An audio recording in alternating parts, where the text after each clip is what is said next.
Standard 10, Subject English, Unit 4.2, The Luncheon, William Somerset Maugham. A little information about our author, William Somerset Maugham. William Somerset Maugham, 1874-1965, was a distinguished British playwright, novelist, and short story writer. He was among the most popular writers of his era and reputedly the highest paid author during the 1930s. His work is characterized by a clear, unadorned style, cosmopolitan settings, and a shrewd understanding of human nature.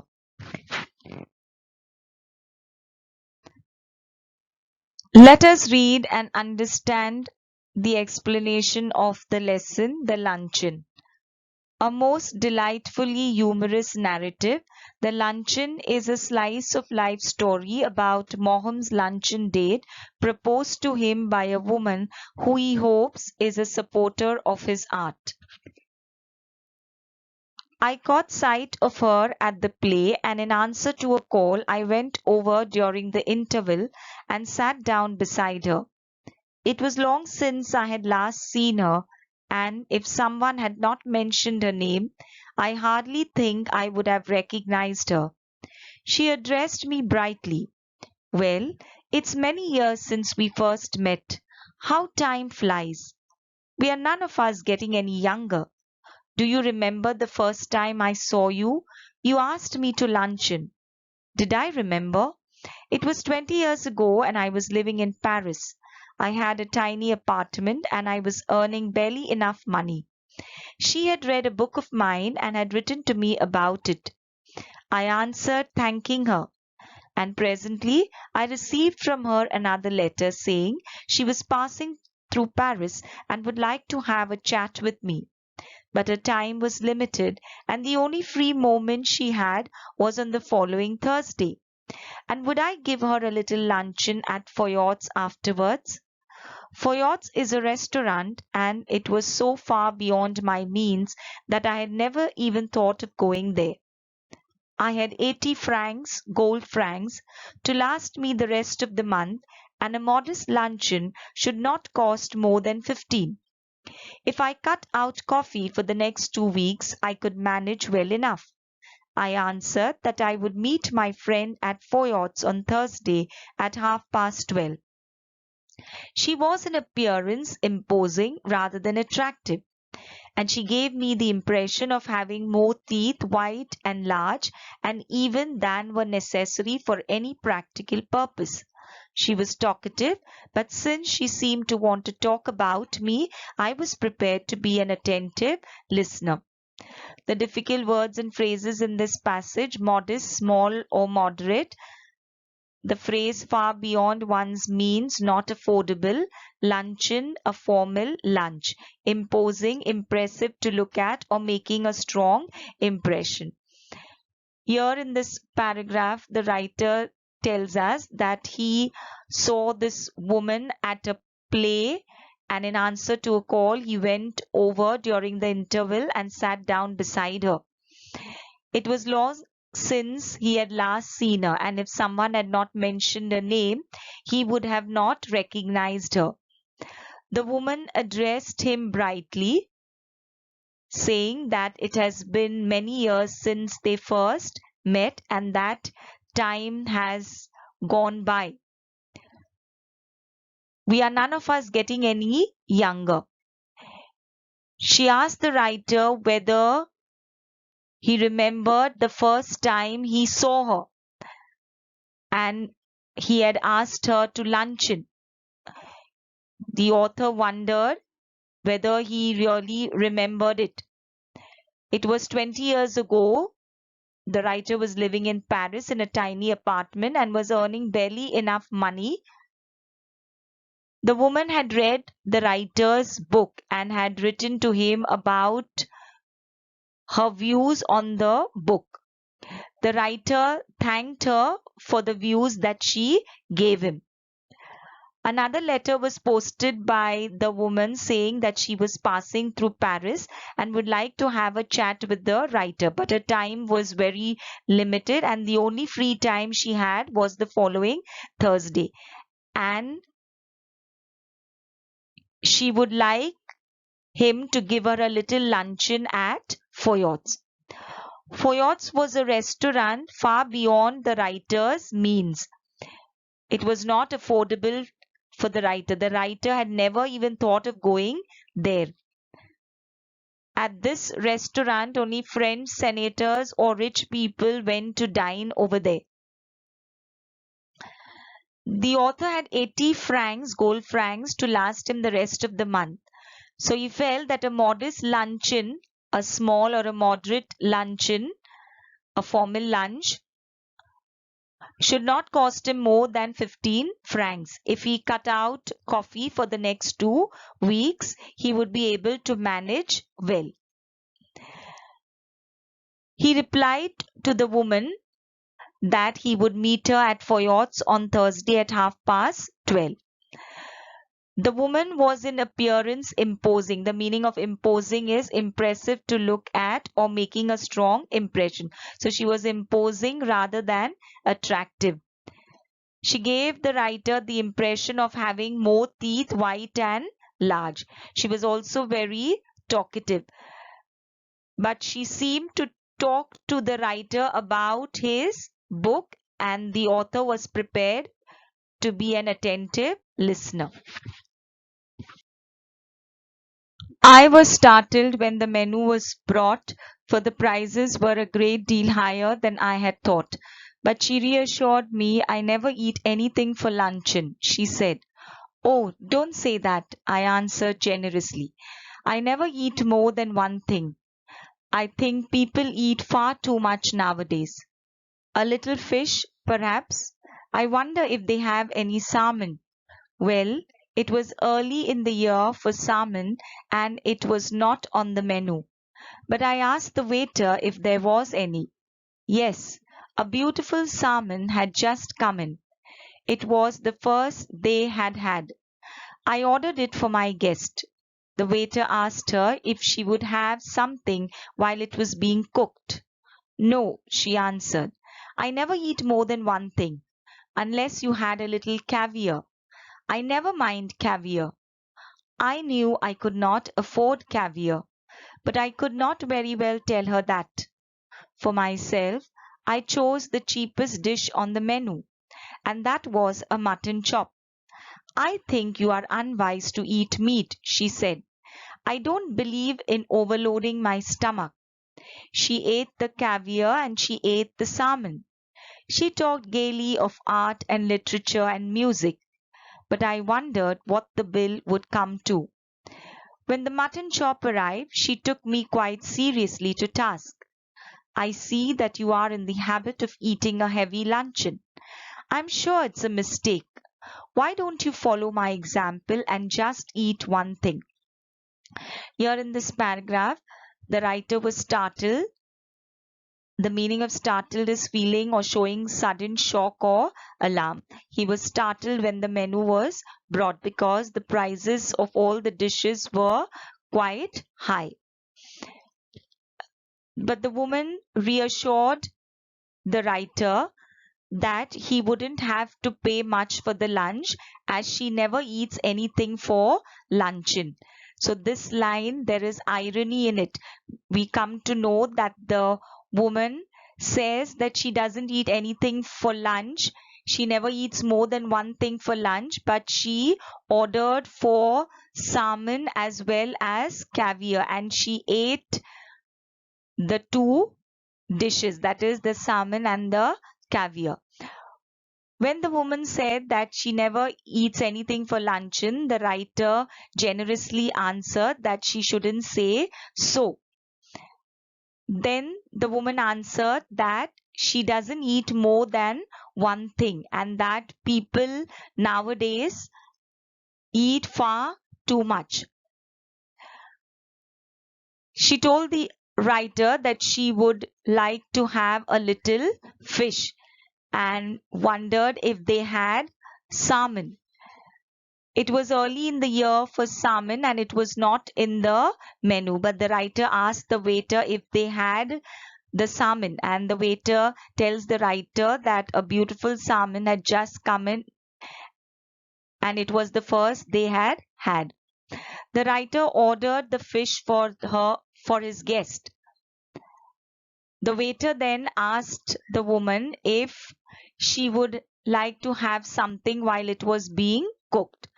To this she replied that she never ate more than one thing unless they had a little caviar, and that she wouldn't mind eating caviar.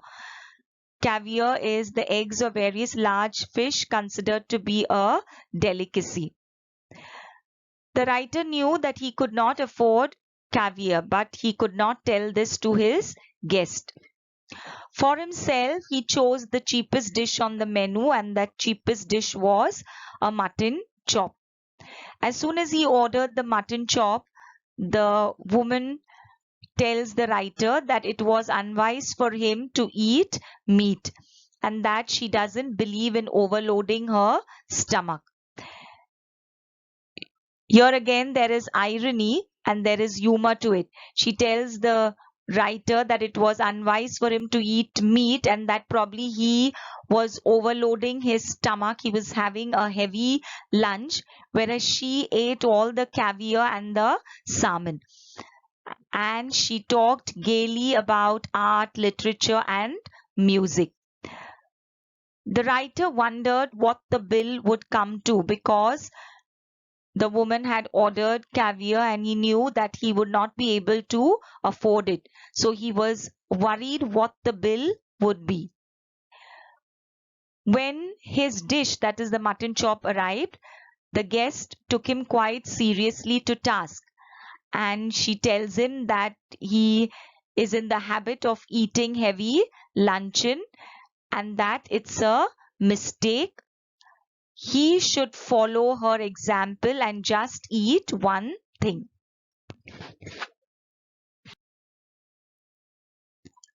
I couldn't possibly eat anything more unless they had some of those giant asparagus. I should be sorry to leave Paris without having some of them. My heart sank.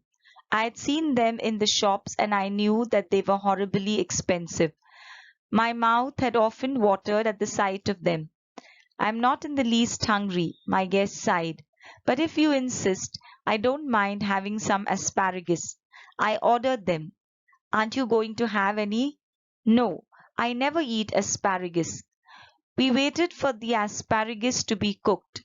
Panic seized me. It was not a question now of how much money I should have left over for the rest of the month, but whether I had enough to pay the bill.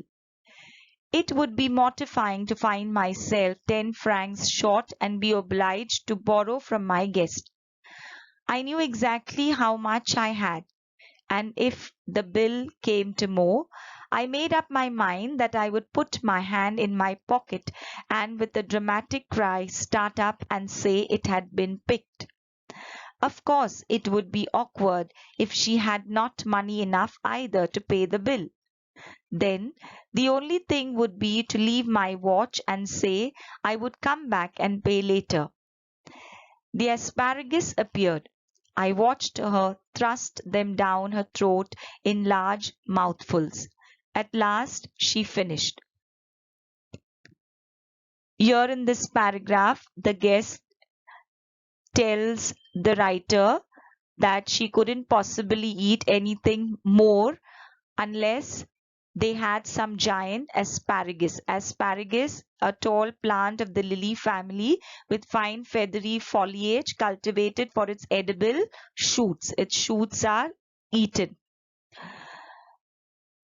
The lady tells the writer that she would feel very sorry to leave Paris without having some asparagus. The writer's heart sank. The feeling suggests that the writer was getting unhappy and worried about his guest's desire to eat expensive food. The writer says that he had seen asparagus in the shops and he knew that they were pretty expensive. Very often, when he would see asparagus in the shop, his mouth often watered at the sight of them, but he knew that they were quite expensive.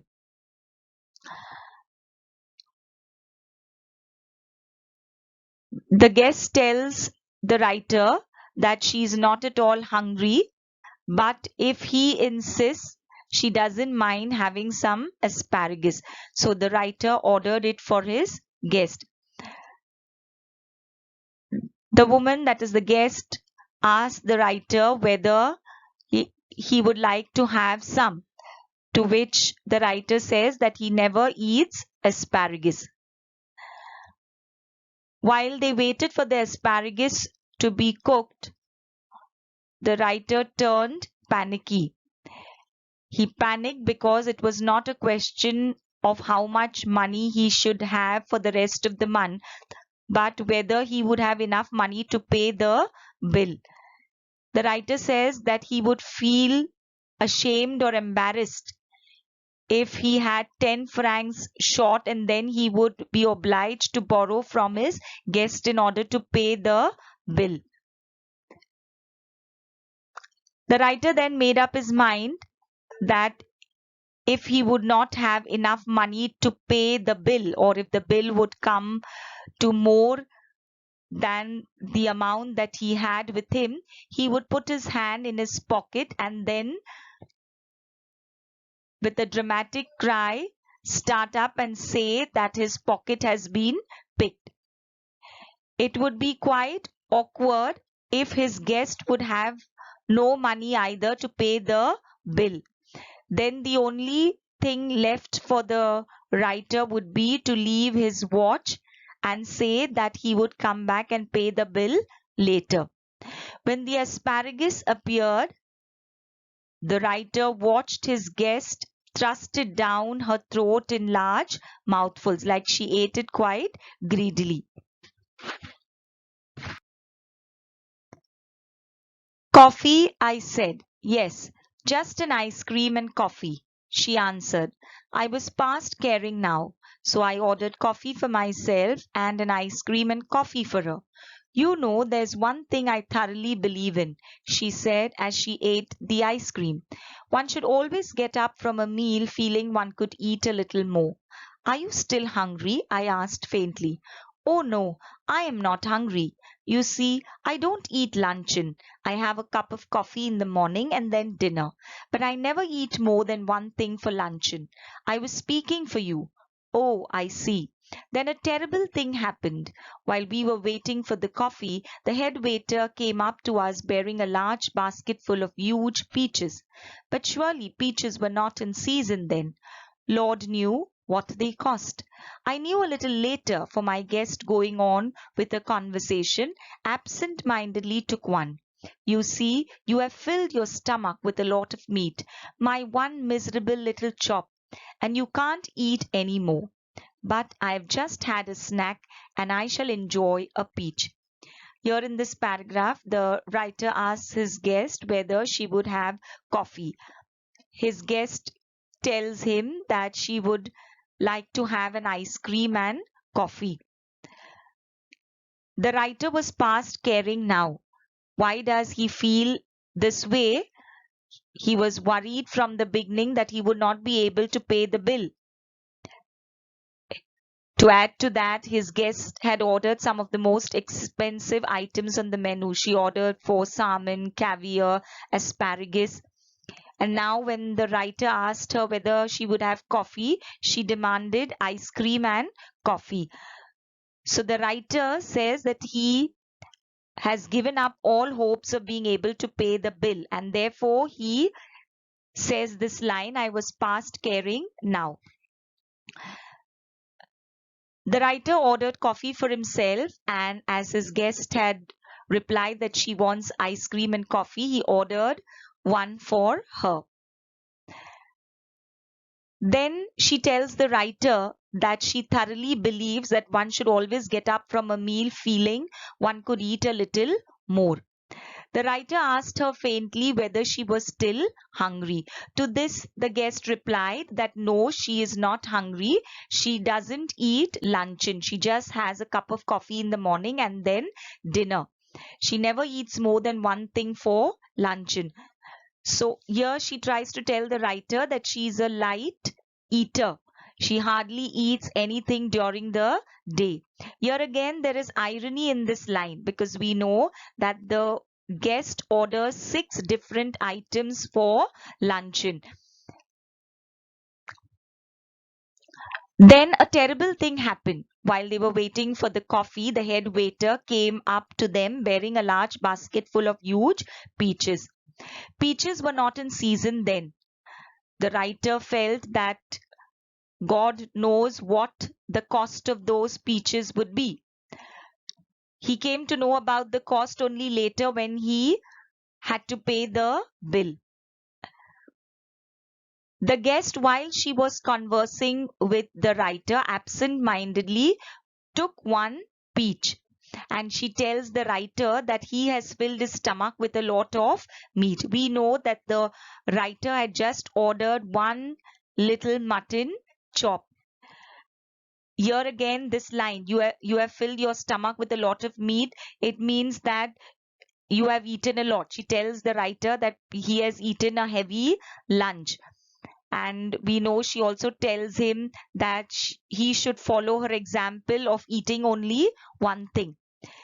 So here she tells the writer that he has filled his stomach with a lot of meat and he would not be able to eat anything more. But she has just had a snack and she would be able to enjoy a peach. We know that she had not just had a snack. In fact, she was the one who had eaten more than the author.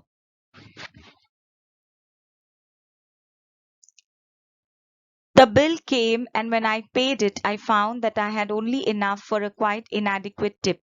Her eyes rested for an instant on the 3 francs I left for the waiter, and I knew that she thought me mean. But when I walked out of the restaurant, I had the whole month before me and not a penny in my pocket. Follow my example, she said as we shook hands, and never eat more than one thing for luncheon. I'll do better than that, I retorted. I'll eat nothing for dinner tonight. Humorous, she cried gaily, jumping into a cab. You're quite a humorist. But I have had my revenge at last. I do not believe that I am a vindictive man, but when the gods take a hand in the matter, it is understandable to observe the result with satisfaction. Today she weighs 21 stone. The difficult words in this paragraph, inadequate, not sufficient, retorted, replied quickly with anger, vindictive, revengeful, stone, a unit of weight equal to 14 pounds. Here in this paragraph, the writer tells us that when the bill came, he paid for it and found that he had only enough for a quite inadequate tip for the waiter. His guest rested her eyes on the 3 francs that the writer had left for the waiter. The writer knew that probably his guest thought him to be very mean. When the writer walked out of the restaurant, he realized that he had the whole month before him and not a penny in his pocket.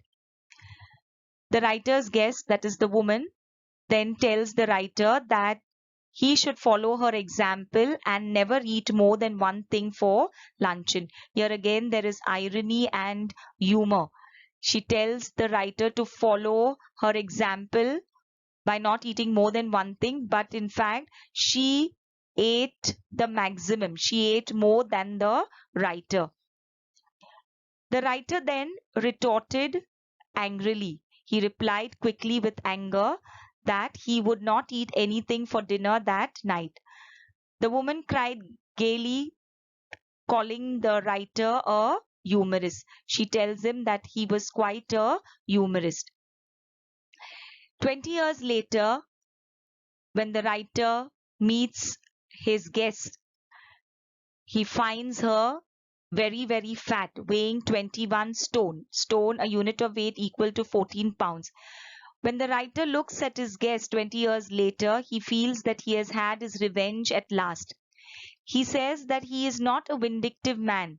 He's not a revengeful man. But when the gods take a hand in the matter, it is understandable to observe the result with satisfaction and happiness. So the writer says that he has had his revenge at last. Seeing the woman become so fat, weighing 21 stone, the writer feels very happy and satisfied, and he feels that he has had his revenge at last. Homework to be done. English workshop, page 154. Choose the correct option from the bracket and fill in the blanks given below. Who said these words? Under what circumstances? Answer in your own words. This is English workshop number 4. Also complete exercise number 5, 6, 7, 8, 9, 10, 11 and 12.